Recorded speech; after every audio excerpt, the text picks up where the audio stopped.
오늘은 요한복음 19장 38절에서 42절의 말씀으로 주님 그래도 할 일 해야지요 라는 제목으로 말씀의 은혜를 나누고자 합니다. 말씀에 들어가는 데 있어서 제가 사실은 대학원에서 그리고 또한 이 목사 안수를 받기 직전에 저의 꿈은 사실은 좀 이렇게 그쪽으로도 고민을 하고 기도를 했었는데, 제가 설교학을 전공을 했습니다. 신학의 여러 공부 중에서 설교학을 좀 전공을 해서 설교학을 했었는데, 그리고 그쪽으로 유학을 가고 싶었는데, 설교학에서 말하는 제일 지켜야 하는 것이 설교자의 마음을 상당히 제하고, 상당히 설교자가 개인적으로 하고 싶은 메시지를 상당히 제한 채 말씀을 전해야 되는 것이 설교의 제1원칙입니다. 근데 오늘 저는 이 말씀을 드리면서 제1원칙을 살짝 어기고, 오늘 우리 많은 성도님들에게 오늘 총회가 있었기 때문에, 각 신도의 총회가 있었기 때문에 우리 강진욱 교회 성도님들한테 이 메시지를 꼭 드리고 싶어서 오늘 제 솔직한 이야기와 하나님의 말씀의 은혜를 같이 전하고자 합니다. 오늘 말씀을 통해서 우리 마음에 작은 하나님의 물방울이 떨어져 큰 울림이 있기를 소망합니다. 우리가 어떤 사람들에게 이런 말을 자주 합니다. 저 사람은 철이 들었다, 철 들은 사람이다, 이런 표현을 참 많이 쓰곤 합니다. 우리가 아이들이 자랄 때 언제 철이 들었고 이 아이들은 언제 철이 들까? 어떤 게 철이 들었다라는 표현을 써야 할 때인가? 나이, 어떤 아이가 어떠한 나이가 지났으면 그때 철이 들은 것인가? 아니면 어떤 행동을 했을 때가 철이 드는 것인가? 그 구분이 명확치 않습니다. 그런데 철이 들었다라는 표현을 쓸 때는 언제 쓰느냐? 책임을 알 때입니다. 책임이라는 것을 알 때 사람은 철이 드는 것입니다. 자기가 살아가는 책임, 맡겨진 책임, 삶의 책임, 여기 계신 분들도 대부분 아시겠지만 부모의 책임, 자녀의 책임을 깨달을 때 우리는 그 사람이 철이 들었다라고 표현을 합니다. 자기 자신의 책임을 깨달으면, 왜냐? 삶이 쉽지 않음을 진심으로 깨닫기 때문입니다.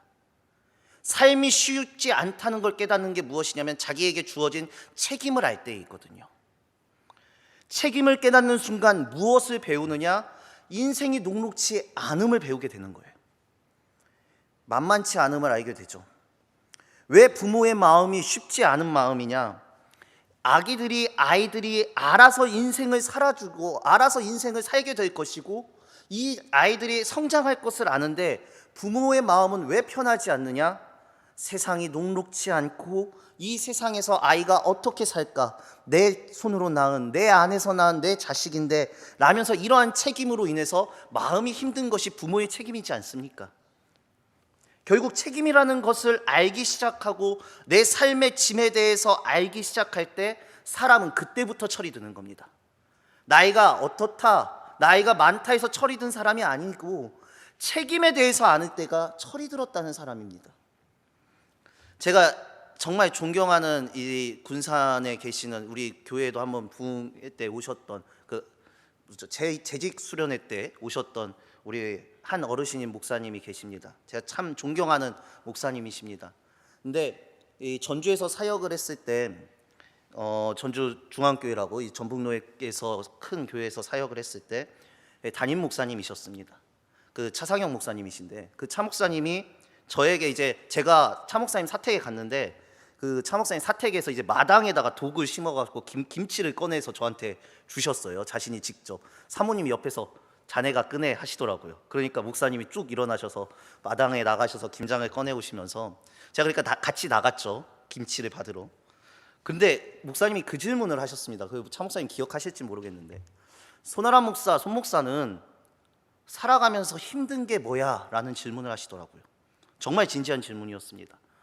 정말 어리게만 보셨던 그 목사님, 차 목사님께서 저한테 그 물음을 얘기하셨을 때 제가 뭐라고 얘기했냐? 전 한치의 주저함도 없이 책임이라고 얘기했습니다.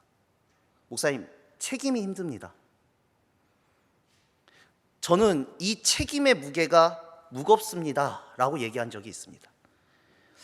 또한 제가 저희 사모아에게 최근에 이런 말을 했습니다. 제가 가끔 사역이 힘들어서 쉬고 싶을 때 사모한테 제가 다짐을 하면서 이런 말을 하는 것 같습니다. 여보, 나는 지금 강진욱교회 부목사이고 우리 중고등부 학생들에게는 정신적인 지주이고 본받고 싶은 목회자이고 우리 청년들, 중고등학교를 졸업한 청년들에게는 자신들을 이해해주는 젊지만 정신력이 좋은 친구 같은 목사야. 그리고 우리 성도님들한텐 어리지만 의지할 만한 목사야. 제가 그렇게 우리 사모한테 얘기를 했거든요. 그러면서 뭐라 그랬냐? 나는 힘이 없어. 나는 어딜 가나 책임지고 생각할 일이 있지, 어딜 가나 내가 그것을 해야 하고 그것을 기대하는 사람들이 있다. 내가 기대고 내가 나에게 여유를 줄 만한 사람은 내 주변에 없어. 그런데 나는 책임이 있어. 제가 최근에 실제로 했던 말입니다. 아내에게 이런 말을 해요. 이때 무거워서 어떻게 하냐? 그러면 저는 뭘 어떻게 하느냐면, 이 책임이 무거울 때 그저 하나님 앞에 나와서 혼자, 몇몇 우리 성도님들이 보셨을지 모르겠지만 저 중고등부실에 가서 혼자 피아노를 칩니다. 피아노 잘 치지도 못하는데 피아노 치면서 울면서 찬양하면서 기도하면서 그 책임과의 싸움을 합니다. 그러나 운다고 끝날까요? 울면서 기도하면 이 책임이 가벼워질까요? 우리의 삶의 책임이 가벼워질까요? 다시 피아노를 다 치고 기도를 다 하고 기도의 자리에서 돌아오면 여전히 하나님이 나에게 준 삶의 자리, 그것을 포기하지 않고 살아가야 하는 삶의 무게, 이 책임이라는 것이 쉽지 않은 거예요. 그래서 우리의 인생이 다 쉽지 않은 거예요. 막상 지금 제가 제 이야기를 했지만 여기 앉아 계신 우리 성도님들도 성도님들만의 책임의 무게들이 분명히 있으실 것입니다. 저는 이 책임이라는 것이 정말 쉽지 않고 신앙에 있어서도 정말 풀리지 않는 힘든 문제, 어려운 문제라고 생각을 합니다. 저는 어떤 문제가 터지면은요, 입술과 감정과 머리가 따로 놀아요. 그러니까 입술과 감정은 아이씨 어떡하지? 이러는데 머리로는 빠리빠리하게, 이때 머리가 제일 잘 돌아가요. 문제가 터질 때. 이 문제를 어떻게 풀어가야 되지? 하면서 머리가 좀 돌아가는 것 같아요. 뭐 성도님들이 보실 때는 아직 귀여운 젊은 목회자로 보이실지 모르겠지만 청년 때 보니까 이때 이러한 어려운 상황들을 원망해 보니까요, 인생이 더 힘들어지더라고요. 제가 느낀 거 그거 하나였었어요. 감정에 빠졌더니 제 인생이 더 꼬였고, 제가 인생을 살아오면서 물론 여기 계신 성도님들보다 덜 살았지만 제 안에서의 굴곡에서 배운 건, 저는 지금까지도 믿고 있는 건 딱 한 가지예요. 뭔가 방법을 찾아 해결하지 않으면 안 된다. 그것을 배웠기 때문에 아무리 힘들어도, 감정적으로는 힘들어도 머리는 계속 돌아가는 것 같아요. 제가 이 말씀을 왜 드리느냐, 오늘 세상은요 나만 끔찍한 것이 아닙니다. 성도 여러분, 나만 끔찍하다고 말하는 사람이 사실은 어린 사람이에요. 나만 힘들지 않아요. 여러분, 이 땅에 죄를 가지고 살아가는 모든 사람들의 삶은 벅차고 힘들어요. 여기 계신 분들 저도 느끼고 있습니다. 우리 성도님들의 인생과 신앙의 여정이 저보다 더 벅차고 힘든 여정들을 지금 걷고 계실 거예요. 그런데 이 모두가 다 힘들고 벅차다는 거예요. 그런데 뭐가 차이가 있느냐? 그것을 책임지고 살아가려는 사람이 있고요, 그 책임을 지지 않고 사는 사람이 있다는 거예요. 저는 그리스도인들이 이 크게 두 가지로 나뉜다고 생각을 해요. 이 두 가지 차이 때문에 신앙의 모습이 달라진다고 생각해요. 신앙도요, 철이 들어야 하고 신앙도 좀 깊어져야 돼요. 깊어진다는 것은 신앙도 하나님 앞에서 책임이라는 것을 깨닫기 시작할 때 비로소 깊어지기 시작합니다. 오늘 우리가 읽은 오늘 말씀의 본문을 보면은요, 예수님이 십자가에서 뭐라고 얘기하시냐? 아버지, 내 영혼을 아버지 손에 부탁드립니다 라고 하신 다음에 이제 부활을 앞둔 바로 직전의 단계예요. 오늘 본문의 순간이요. 그런데 예수님의 시신을 무덤에 안치시킨 아리마대 요셉이라는 사람이 오늘 본문의 주인공으로 나옵니다. 오늘 그 사람의 이야기예요. 성경엔 다른 곳엔 나오지 않지만 사복음서가 다 이 아리마대 요셉을 기록하고 있어요. 요한복음 29장 38절에 보면 이렇게 얘기합니다. 아리마대 사람 요셉은 예수의 제자이나 유대인이 두려워 그것을 숨기더니 2일 후에 빌라도에게 예수의 시체를 가져가기를 구하매 빌라도가 허락하는지라 이에 가서 예수의 시체를 가져가니라 라고 얘기합니다. 자, 이렇게 설명해요. 이거 계속 띄워주실래요? 아리마대 요셉은요, 예를 들면 강진 사람 누구누구, 강진 사람 요셉 이렇게 얘기하는 거예요. 그러니까 아리마대는 지역의 이름이에요. 그러니까 아리마대라는 것은 우리가 쉽게 말하면 구약을 좀 잘 아시는 분은 사무엘상 1장 1절에 엘가나의 고향인 라바나임 소임을 거기를 아리마대라고 하거든요. 근데 이거는 중요하지 않으니까 모르셔도 돼요. 하여튼 같은 지명인데 이 아리마대 요셉이 다른 복음서를 보면 부자에다가 유대인에다가 제가 2주간 말씀드렸던 니고데모처럼 사내들인 공의회, 그러니까 권력적으로 제일 높은 사람의 또 한 사람이에요. 그 권력이 있는 사람이에요. 그러니까 오늘 본문에 보면 빌라도를 독대하고 빌라도를 만날 수 있는 위치거든요. 어떻게 빌라도를 만나겠습니까? 그냥 위치가 없는 사람이 빌라도한테 찾아가서 시신 달라고 어떻게 독대를 해요? 그런데 아리마대 요셉은 그 정도의 위치가 있는 사람이었기 때문에 빌라도를 찾아갈 수 있었어요. 빌라도를 찾아가서 이제 그가 그전까지는 숨기고 자신의 존재를 숨겨왔던 사람인데 굳이 예수님이 돌아가시고 난 다음에 자기를 드러낼 필요가 없는 사람이에요. 이 말씀이 뭐냐면 내가 유대인이고 사내들인 공의회의 사람인데 지금까지 조용히 예수님을 믿어왔어요. 근데 예수님이 반역자로 죽임을 당했어요. 십자가형을 당했죠. 그러면 이 요셉은, 아리마대 요셉은 자기 자신을 드러낼 필요 없다고요. 죽은 이후에 뭐다로 그 반역자의 제자인 걸 처음으로 드러내면서 자신을 나타낼 필요가 없는데 이때 예수님이 반역자로 십자가에 못 박히셨을 때 이 아리마대 요셉이 자신을 드러내는 믿음을 보여요. 처음으로 자신을 드러내면서 빌라도 앞에 가요. 빌라도 앞에 나아가서 이야기하는 거예요. 내가 예수의 제자이니 예수의 시신을 달라 라고 지금 얘기하는 거예요. 단 한 번도 이때까지 예수님이 기적을 일으키고 예수님이 사람들의 환호를 받을 때까지도 예수님 앞에 서지 않았고 자신을 드러내지 않았던 예수님의 제자가 예수님이 반역자로 몰려 분위기가 좋지 않은 이 순간에 자신의 믿음을 드러내 보이는 거예요. 자, 이 예수님을 따랐던 제자 중에 한 명, 이 아리마대 요셉이 39절에 보면 이 아리마대 요셉이 드러내고 또 한 명의 우리가 기가 막힌, 우리가 알고 있는 사람이 등장합니다. 우리 39절 말씀 다 함께 읽겠습니다. 시작. 일찍이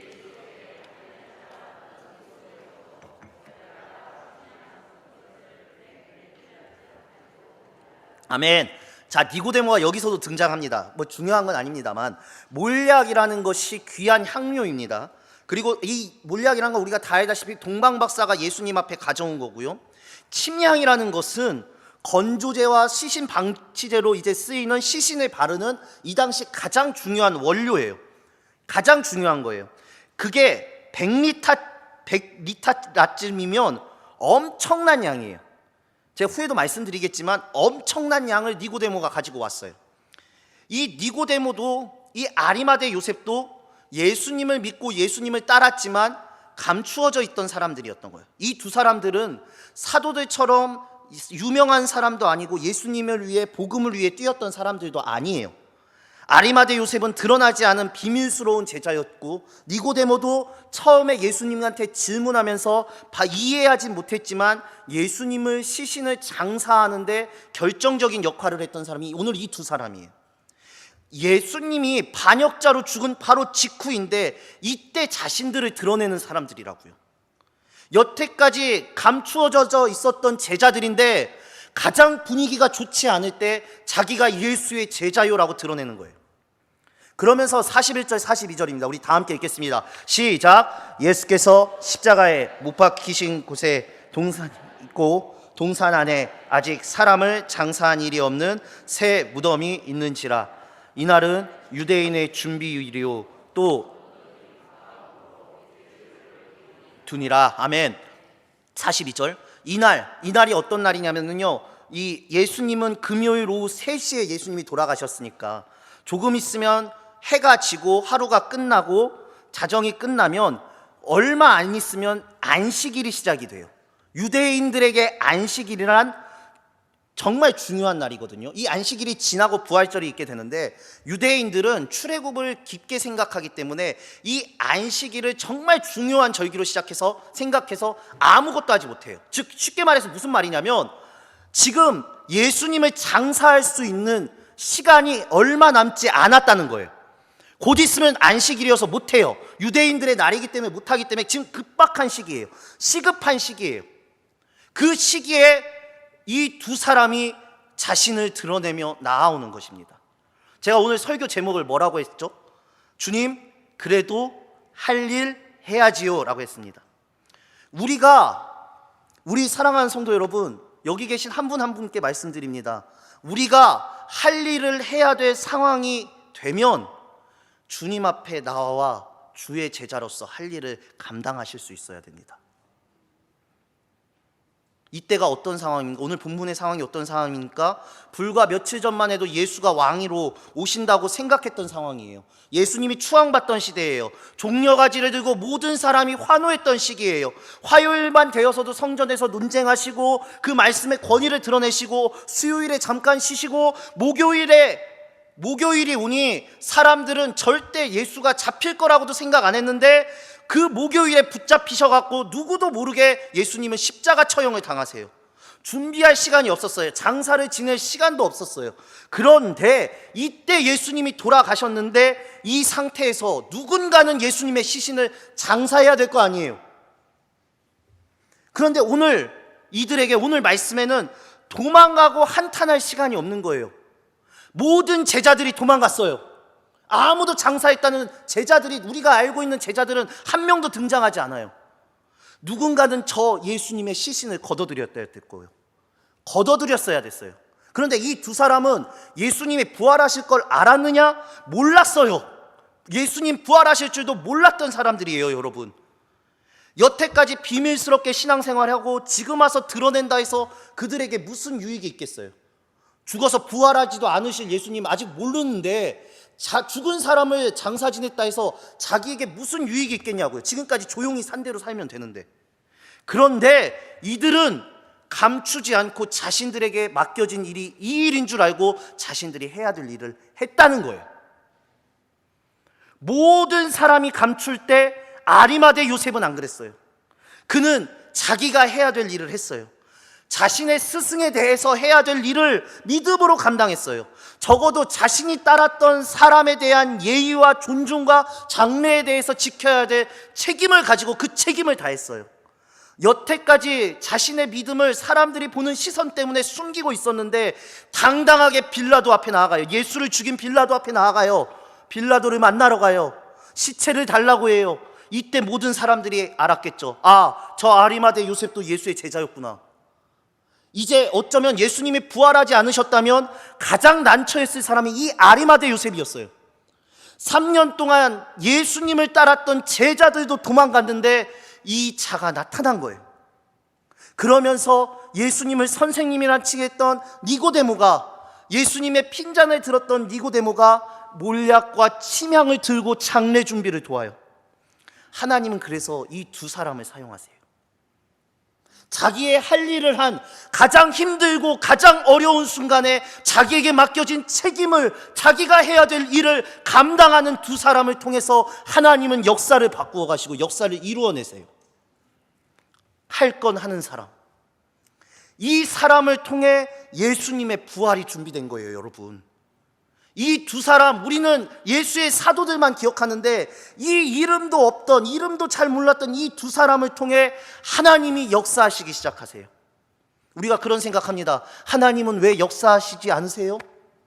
왜 역사하지 않냐고요? 우리가 자주 말하는 여호와 이레라는 것은 하나님이 준비하신 곳까지 우리가 가야 해요.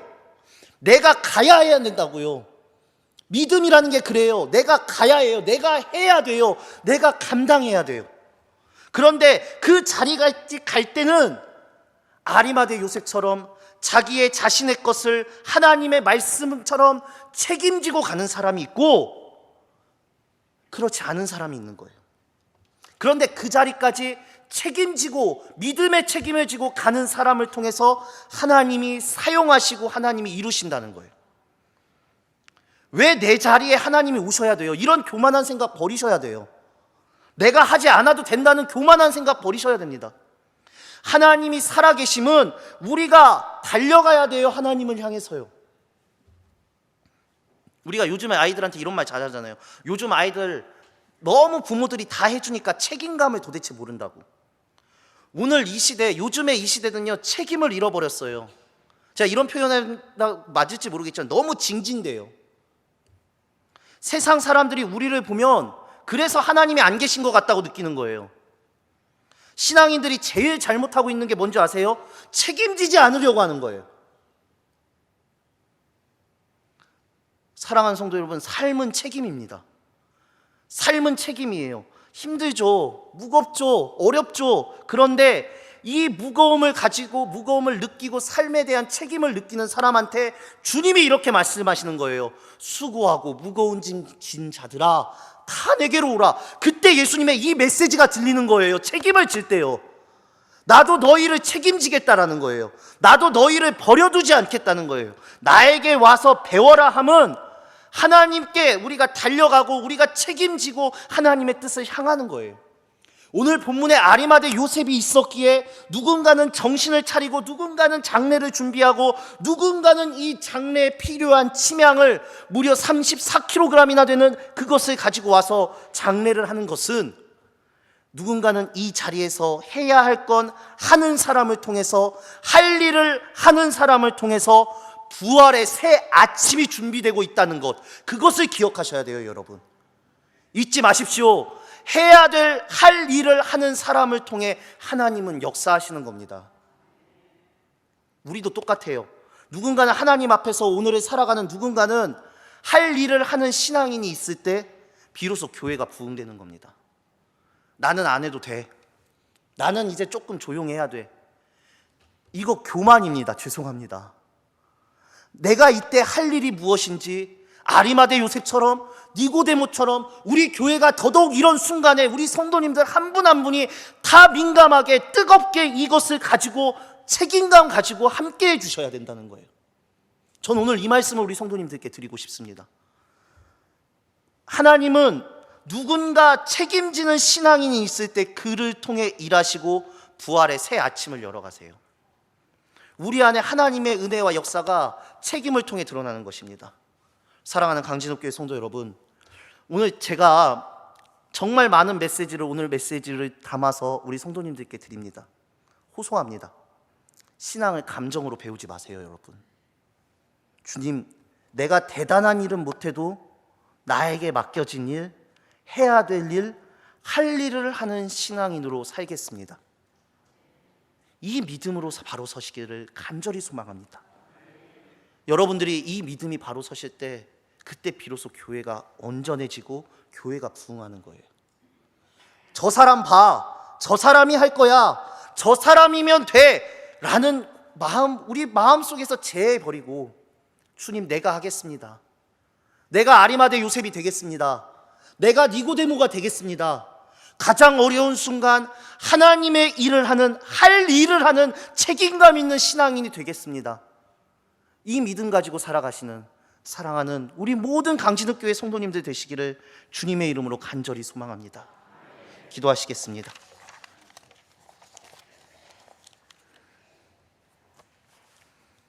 사랑의 주님, 피하지 않게 우리와 함께하여 주시옵소서. 그리고 도와주시옵소서. 우리의 능력으로는 안 됩니다. 그래도 주님 바라보면서 기도합니다. 피하지 않게 하여 주시옵시고 책임을 가지고 신앙생활할 수 있도록 인도해 주시고 우리 마음에 하나님을 향한 뜨거운 믿음을 허락하여 주시옵소서. 도와주옵소서. 주님, 내 삶의 자리에 맡겨진 것을 할 일을 하는, 싸움을 하는 신앙인들이 되게 하여 주시옵소서. 예수님의 이름으로 기도드립니다. 아멘.